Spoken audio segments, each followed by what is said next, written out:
सभी को नमन करती हूँ। इस कालखंड के महामानव श्रेष्ठ बाता साहिब श्री हरिंद्रानंद भैया के चरणों में नमन करती हूँ। शक्ति स्वरूपा नीलम दीदी के चरणों में नमन करती हूँ। जितने भी उपस्थित यहाँ पर शिव शिष्य परिवार गुरु भाई गुरु बहना है, सभी को प्रणाम करती हूँ। मेरा प्रणाम को स्वीकार कर। साहब हरिंद्र भैया और नीलम दीदी ने हमें शिव गुरु से जुड़ने के लिए 3 सूत्र दिए थे। पहला में दया मांगना, दूसरा में चर्चा करना, तीसरा में नमः शिवाय से प्रणाम। सभी को यह बात जन जन को बतलाया साहब जी कि 3 सूत्र के माध्यम से चलेंगे तो हम शिव शिष्य या शिव शिष्य कहलाएंगे।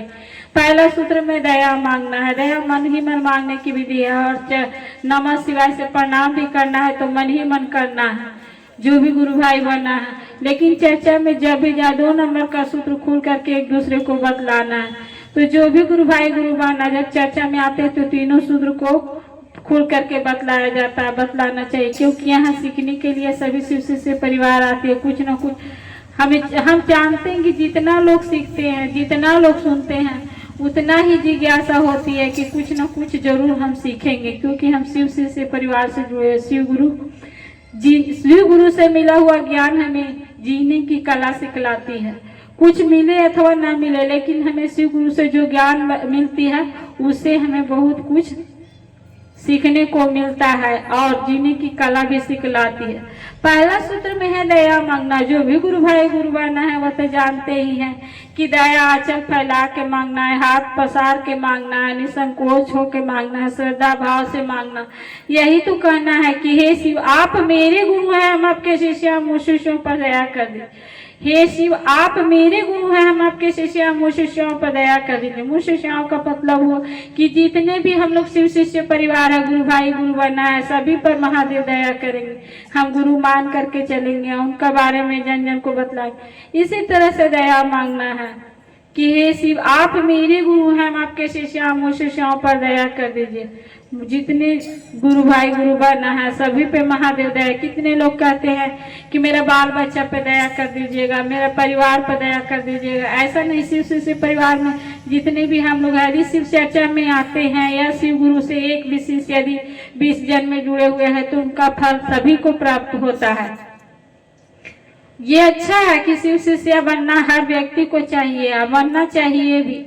तो जो भी गुरु भाई गुरु बनना है श्रद्धा मन से, सच्चे मन से, भाव से मांगेंगे गुरुदेव से दया तो वह जल्द से जल्द दया करता है। शिव तो देवों के देव है, महादेव है, कालों के काल महाकाल है, घट घट वासी विनाशी है, जन्मदाता कर्मदाता मृत्युदाता सब वही।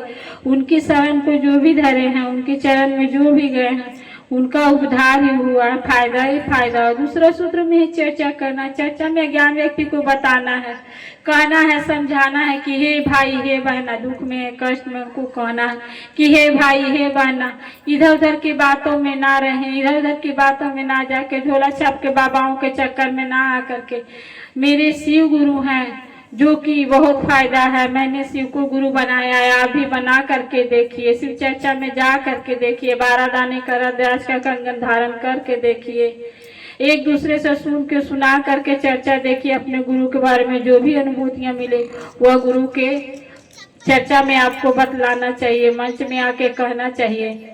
और तीसरा में नमः शिवाय से प्रणाम करना चाहिए। जो भी गुरु भाई गुरु बहना शिव गुरु से जुड़ी है वह तो नमः शिवाय से प्रणाम करती ही है। कितने लोग बोलते हैं कि गुरु को प्रणाम करने के लिए जाप करना है, जाप करिए। ऐसा नहीं है, प्रणाम करें या जाप करें, महादेव के शरण में ध्यान लगा के हम प्रणाम ही करते हैं जब चाहे।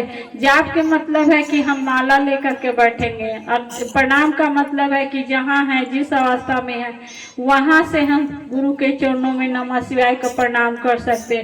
सोते जगते कितना गुरु भाई गुरु बना नहा धोआ नहीं पाते तो कहते कि हम जाप नहीं कर पाते हैं, प्रणाम नहीं कर। नमः शिवाय से प्रणाम करने के लिए कोई प्रतिबद्ध नहीं है। जहाँ चाहे, जैसे चाहे, जिस अवस्था में आप गुरु के चरणों में नमः शिवाय का प्रणाम कर सकते हैं। सोचिए, गुरु के चरणों में मन तो बड़ा चंचल है।